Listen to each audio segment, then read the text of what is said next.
Welcome to One on One. I'm Phil Tillman, your host, and in our continuing effort to introduce voters to candidates for public office in Wicomico County, we're delighted to welcome into the studio Josh Hastings.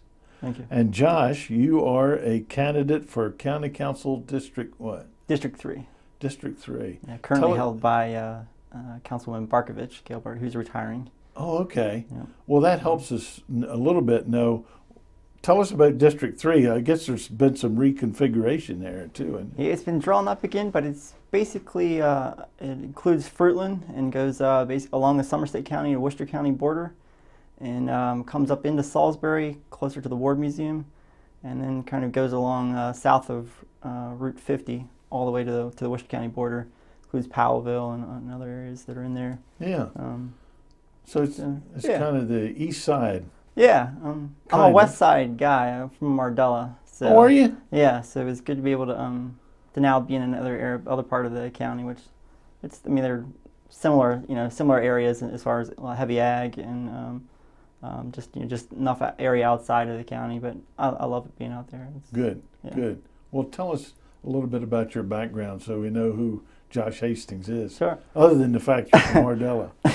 That's the best part. So my family's been here since the 1630s on the Eastern Shore. I just recently did our genealogy, which is pretty impressive, I thought.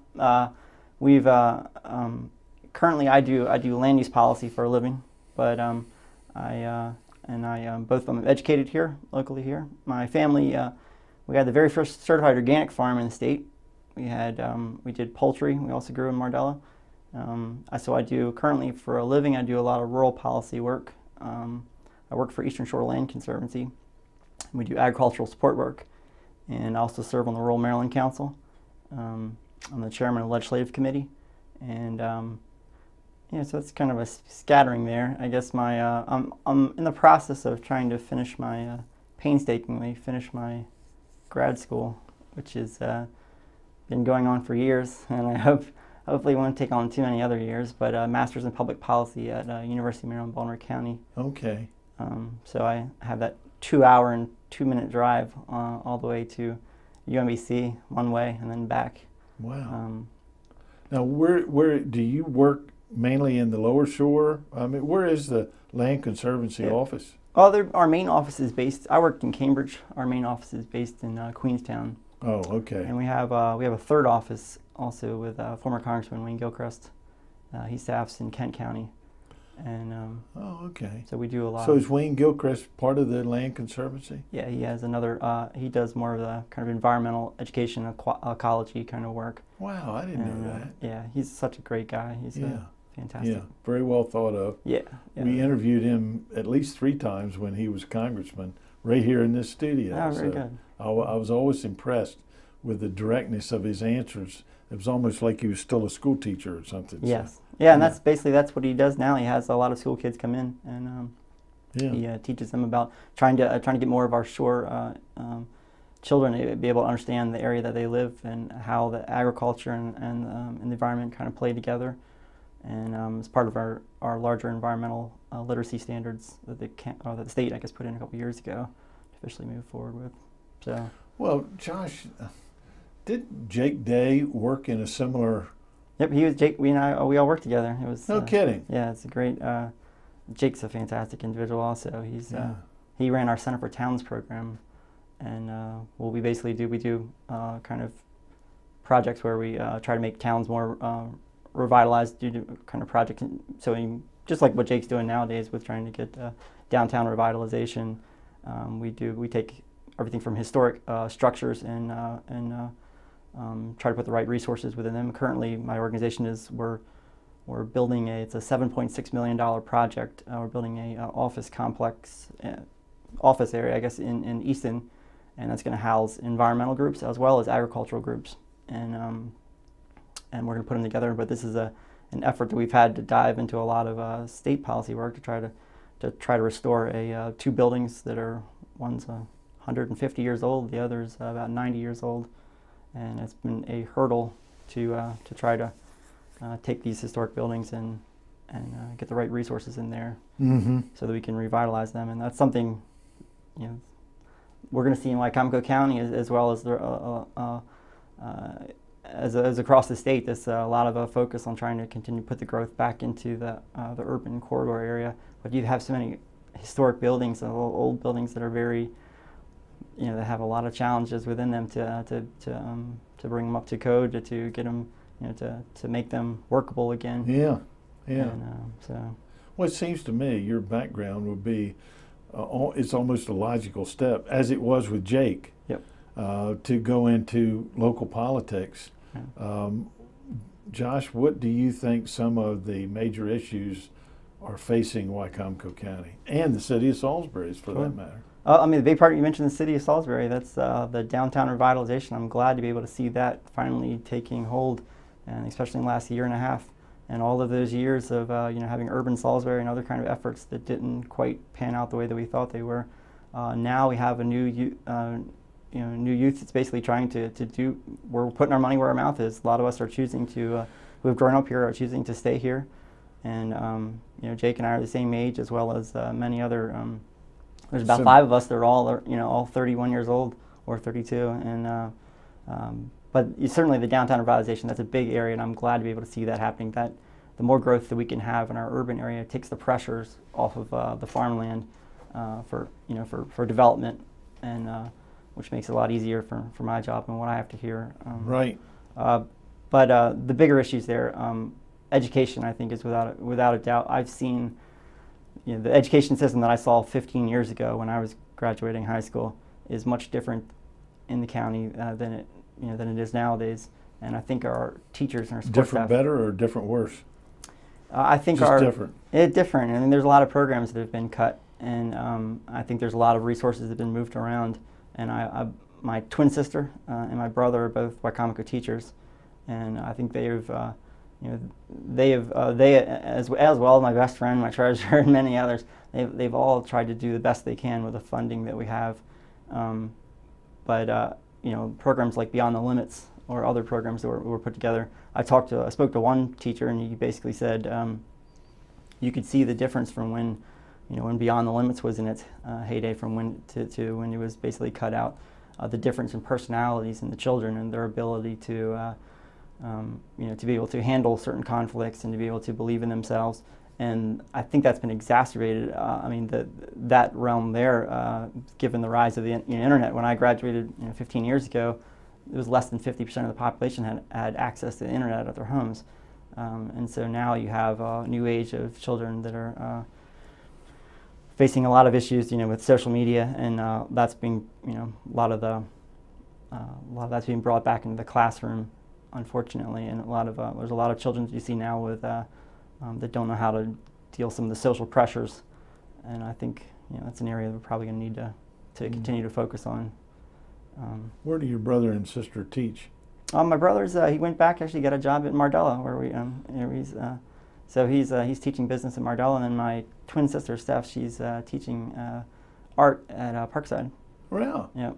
So good. I'm very proud of them. Yeah. Well, I'm sure they would be pleased to have an advocate for education. That's what I tell them on the county council. Knock on wood, I'm there for for the education community. There's nothing more important in all of human society than education. It's quite simple. Yeah. And if you don't have that, we can't move forward. People that talk about we need to grow our area.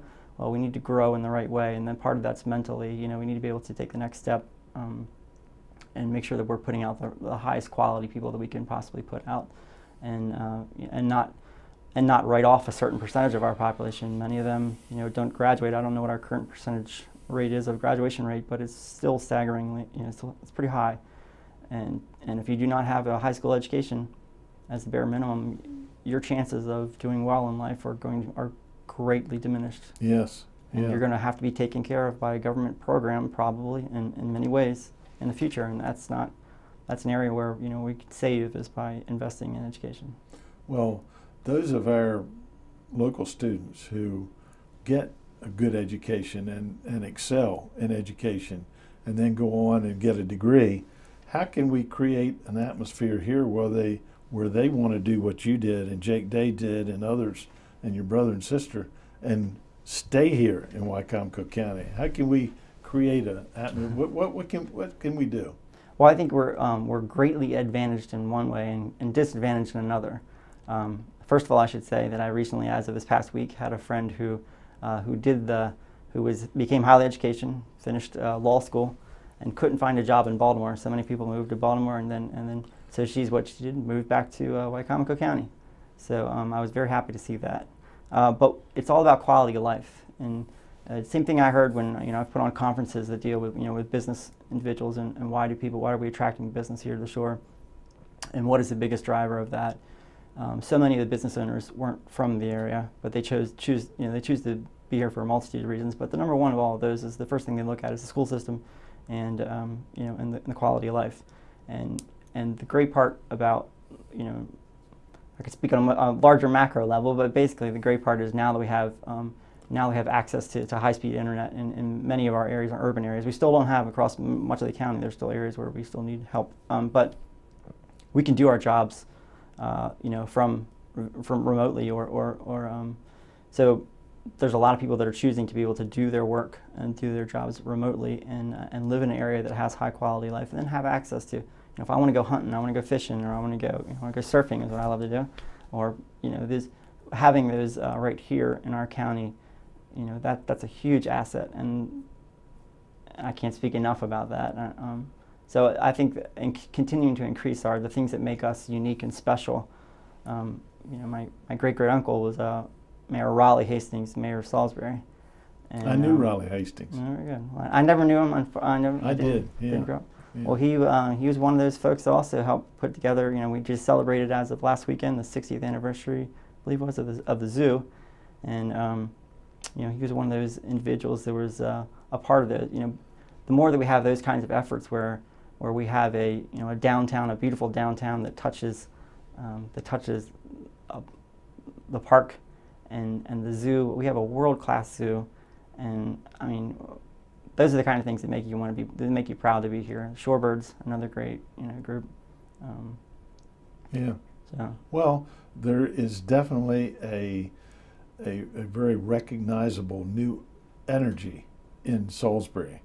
Right. And I think a lot of that is due to your friend and colleague and fellow 31-year-old guy right. by the name of Jake Day, and also to the mayor. But you look like the kind of guy that would bring that same kind of energy to the county council. Youth, definitely, new ideas, and yeah. Enough with this. I mean, enough with the partisanship.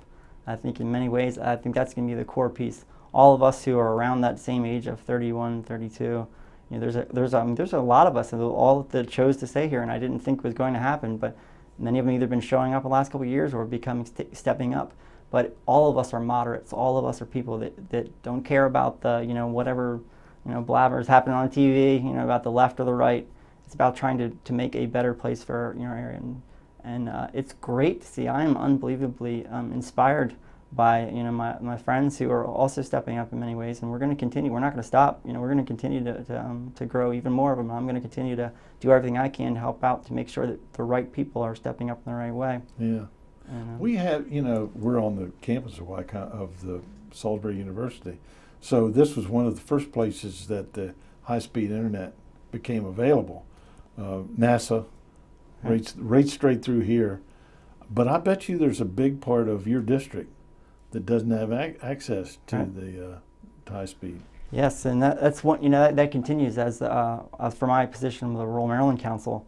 We get I serve on the Rural Maryland Council, and I get to as the chairman of the Legislative Committee, we get to review what bills go forward over the the coming year and how we get to speak out on them. But part of that big effort continues to be rural broadband, and in a bill that Chairman Conway passed at the state legislature back in 2006, there was 3 parts to it. The Rural Maryland Prosperity Investment Fund was the first piece. The other part was rural broadband, and then the third part also deal with the rural area. But the main piece, to this day, the Rural Maryland Prosperity Investment Fund hasn't been funded yet, which deals with a lot of the funding towards these types of pieces. And there's still a large percentage of our area that doesn't have the kind of the broadband. And when you talk about having agriculture here, you need to be able to have precision ag is one area that continues to grow. A lot of environmentalists don't want to see. They think agriculture pollutes a lot, and they don't want to see that kind of pollution take place.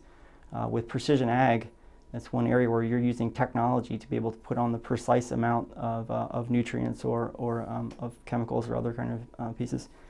If you do not have access to the broadband, or if you do not have access to be able to your iPad, which usually what happens inside of the, many of these combine or a tractor, if you don't have the ability to be able to pick up the signal, it doesn't work accurately. And so, it's one simple technology piece there. And if you don't have, even if you can't get the signal from a cell phone or one, I mean, there's a lot to be said for that. And so I can't wait for us to continue to invest more. And there actually is another bill that's going to be coming up in the state legislature in the coming years, but taking another look at the communications tax reform, basically. All those little cents and pennies that you pay when you pay your telephone bill, your cable bill, those pennies add up and they go into a larger fund. But that really hasn't changed in many years. So we're trying to take more of those funds and put them into rural investment. So I can't wait to be a part of that. Yeah. It's interesting. Some of my farmer friends, FARMER friends, who are my age, talk about their young sons or grandsons who have the computer right in the tractor or right in the combine and can tell you what the yield is per acre. Can actually, they don't even have to steer the combine. They just they just kind of sit up there and it's all programmed out, and they're amazed. I'm amazed to hear that, but you're not amazed because that's your generation, isn't it? Yeah, and I should also mention, I didn't mention, I'm a LEAD Maryland Fellow. I'm currently in a fellowship. It's a 2-year fellowship, and it's an agricultural and rural communities and natural resources development program to grow new leaders. And I was one of the 20 people that were chosen across the state. There's 2 of us on the lower shore that were represented. Wow! So I'm now ending this fellowship, and we're gonna go to South Africa in January and kind of share what we do locally with those in South Africa. But I should mention, having gone around and seeing what the rest of the state is doing, seeing what the other fellows have been doing, and to be able to hear from some of the different generations of farmers, I'm very optimistic and very proud for the way where we're headed. The shore is on the cutting edge in many ways. Yeah. And so I couldn't be more proud in that sense. And, well, in your job also, you are interacting with not only local government but state government. Sure. That couldn't help but be an asset for you and us if you're on the Wicomico County Council and you have some contacts in Annapolis. Right, and I hope to actually. Before I had my previous job, I worked for a little while I worked for the chair of the Education, Health, and Environmental Affairs Committee in the Maryland State Senate. Oh. So current State Senator Joan Carter Conway, I was her legislative assistant for a couple years, and that's a great contact to have. All of our ag issues come through there through her committee. And I hope to be able, if I am lucky enough to be able to represent Wicomico, I'm going to make sure that I'm utilizing all those relationships that we've built up over the years, and presenting our positions and on our concerns in a way that isn't adversarial, and so that we can slowly, we can get what we want. I mean, we have to deal with the fact that Wicomico has a much smaller population, even though we have over 100,000 people now, which is still very impressive, 1/10 of a million people, but that's nothing compared to the suburban DC and Baltimore population. Right. So we need to be able to, our advocates that are state delegates and senators need to be able to have folks like, hopefully like me, but others on the county council that can be a better advocate for our region. And that's the core of what I want to do. I love talking about my region. I put on my signs, "Shore Proud" is what you'll see. But that's because I'm very proud of my region, and I think that, I want to be able to be a cheerleader for our region. Josh, you said you require very little sleep. It sounds like to me that's going to be an asset for you. I don't really like sleeping. It gets in the way of getting things done. Well, you're not going to have much time to sleep with all the things that you've got going. And golly day. Well, what will be Josh Hastings, County Councilman Josh Hastings' priorities in the first year or two, or 4 years, in the 4 years that you're on the county council? I've got a lot of priorities. The two top things that I care probably the most about in general. One of those is being, you know, our jobs situation, but tying in that with agriculture. Agriculture and education are two areas that I'm very big on, and I'd like to be able to continue to see, you know, simple things like simple fixes, like the fact that we lost Wicomico County lost its MALF certification, the Maryland Agricultural Land Preservation Foundation certification, which is basically monies for land preservation from the state from the transfer tax. The fact that we don't have that, the reason why we lost it was because it didn't look like Wicomico didn't put in the right zoning and the right protections in place to be able to preserve its rural areas. So in other words, you know, I've heard many people say, we care about Purdue, we want Purdue to stay here, and we want them to continue to thrive. If we do not have, if we do not show organizations, rural organizations like Purdue or other kind of you know, groups, that we are serious about continuing to take care of our future in agriculture, then why should they invest in Wicomico? And so the more that we can continue to make sure that, you know, we're looking out for our rural industries a little more, you know, that's an area that there's a lot that we can do within there, and I want to be a better advocate on that side. Mm-hmm. I'm very big into transportation and energy. I'm fascinated by this and what we could do within our port. I think there's a lot of opportunity within there, including having the Chesapeake Shipbuilding here in Salisbury is unbelievable. It's a great asset, and Tony Sever and his family, they're from Mardella. What their ability to do there is pretty incredible. I want to continue to support that. And then the third area is certainly, as I said before, there's nothing more important in society than education. And if we can, I need to take a, you know, can't wait, if I'm able to, I want to be able to sit down and actually take a good look at our county education system. Where can we be more efficient? Where can we invest where we need to? Mm-hmm. And then to try to bring the right partners in place, working with the school board, having a better relationship there. That's the areas that I really care the most about. Well, I can see from what you've said also that you would probably have the potential of having a very good relationship with the leadership of the city of Salisbury. Oh, yes, so definitely. That can't, I mean, let's face it, as Salisbury goes, so goes Wicomico County. It's our successes are intermingled, and also our shortcomings are intermingled. So, well, Josh, we've got just a couple minutes left, and we want to give you an opportunity to knock on a door and pretend that camera is the door, and you introduce yourself to the person who opens it. Okay. Well, I've knocked on a lot of doors this election. I hope to continue to do a lot so before the end of it. But I would like to say I'm Josh Hastings. I'm proudly from Wicomico County, and I'm very, you know, my two areas that I care the most about, education and agriculture. And the more that I can continue to do to be able to be a better advocate for our region, not just for Wicomico County, but for our region, you know, I'm going to be there. And I'm a very well-informed and well-connected individual, and there's always more that I can learn. My biggest thing is my ability to be able to create partnerships and create friendships with others so that we can be more effective. And so if at all possible, I want to be able to earn the vote of those that are out there, and hopefully I'll be able to be a greater asset for the county. And so that's all I ask. I hope that can happen.